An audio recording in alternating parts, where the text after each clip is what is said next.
internet yi mbokk jullit yi mbokk taalibe yi yéen ñi saxoo suivre chaîne Mouridula TV ñoo ngi leen di nuyu bu baax di leen ziar di leen tatagal dellusiwaat tey nag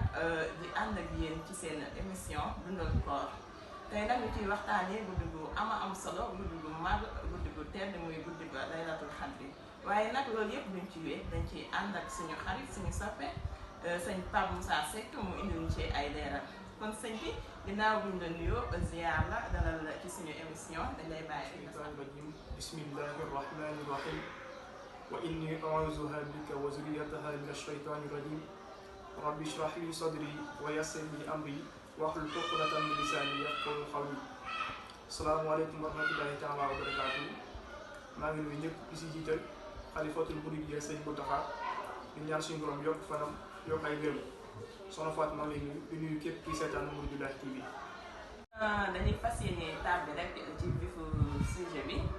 sëñ bi li ñu bëggoon a xam avant tout mooy lan mooy Laylatul Qadr lu waral ñu naan guddi Laylatul Qadr ak yan njariñ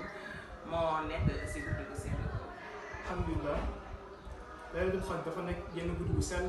bu tedd boo xam te ni suñu borom moo ko ndax ci weeru koor wàcce ci alquranul karim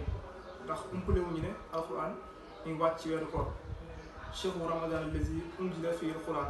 rawatina nag ci bisu Laylatul Qadr ndax suñu borom nee na inna anzalnaahu fi Laylatul Qadr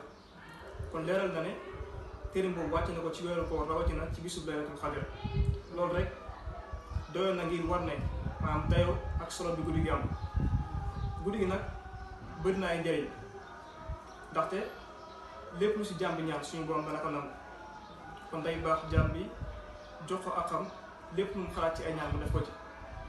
ba tey nekk na guddi boo xam te ni nee nañ moo gën junni weer suñu borom dafa ne xayrun min alfi shahr kon leeral na ko junni weer day dëppoo 83 ans plus 4 mois kon loolu du ndaw ba tey mu nekk guddi goo xam ne malaaka yi dañ ciy wàcc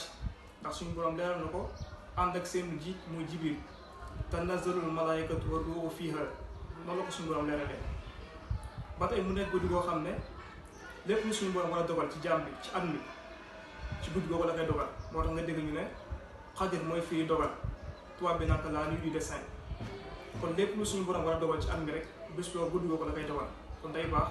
nit ñi bàyyi ko xel bu baax soxna Fatou. am na sëñ bi kon macha allah tegtal yi leer na te defe naa tamit am na solo trop macha allah li ñu bëgg a xamaat mooy naka la jaam bi mën a màggalee guddi ba Laylatul Qadr boobu mu see njëriñ. alhamdulilah guddi gi nag lépp lu jaam bi jàpp ne lu baax la naka def jarul ñu koy xet moo xam ci ay tuub istighfar ndax suñu borom xam nga ne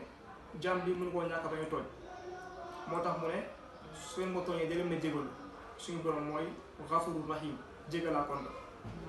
kon na ngay tuub te sàmmanteeg charte yi réccu lu ñu defoon tey fexee dëgmali nekk suñu kanam yëpp ñu dugal ko ci jaamu yàlla ni ko sëriñ bi waxee woon wa man tadaaraka allazi qad faata min allaxa wa amala al awqaata bi tawbati nasuh wal iqbal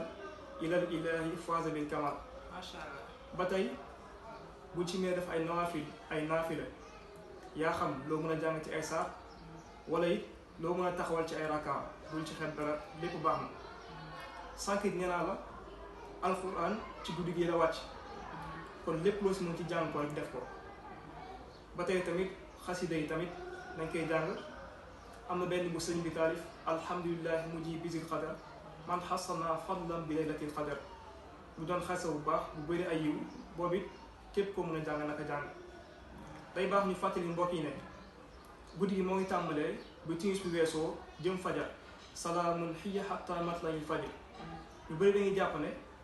fi lay guddi gi jotal rek mën ñu ko tàmbalee màggal kon timis sa tàmbalee jëm fajar day baax ñu bàyyi loo xel loolu mbokk yi jërëjëf. lii kon foog naa ne loolu leer na ñu fas yéene koo defee rek kon nuñ ko diglee ndax kat man kaana lillaahi kaana llaahu lahu ku nekkal yàlla buur yàlla nekkal la bu ko defee nag dañ fay jaaree wàccee foofu kàddu yi di remercier suñu invité bu baax non seulement ci disponibilité bi ak bien évidemment ci leeral yi nga xamante ni nii indil nañu ko tey ci guddi googee bu ko defee sëñ bi dañ lay bàyyi rek nga wax say dernier kàddu. alhamdulilah rabbil alamin ñoo ngi santaat suñu borom bu baax di sant ci invitation bi di rafetlu bu baax émission bi am solo lool ñu ñaan suñu borom mbas mi nga xam te ni moo lëmbee réew mi lëmbee bitim réew suñu borom teggee ñu ko ba ku nekk mën a dellu ci yitte bi néew tuwal bu baax ñi ñoo seetaan ci bépp yàqu fi yàqu ñu xam ne jàmm xeebu moo doon toog ngir laa biir ay mbokkam lépp ñu fi wax loo xam te ne jub na ñu xam ne suñu borom moo ñu kàttanal ba ñu mën koo génne kon ñoo ngi sant ñëpp di gërëm ñëpp asalaamaaleykum wa rahmatullahi taala wa barakaatu. mbokk yi defe naa ni kàddu yi rafet na di wax rek suñu mbokk internet yi bi leen fàtte abonné ci suñu chaîne Mouridula TV pour dara bañ leen a raw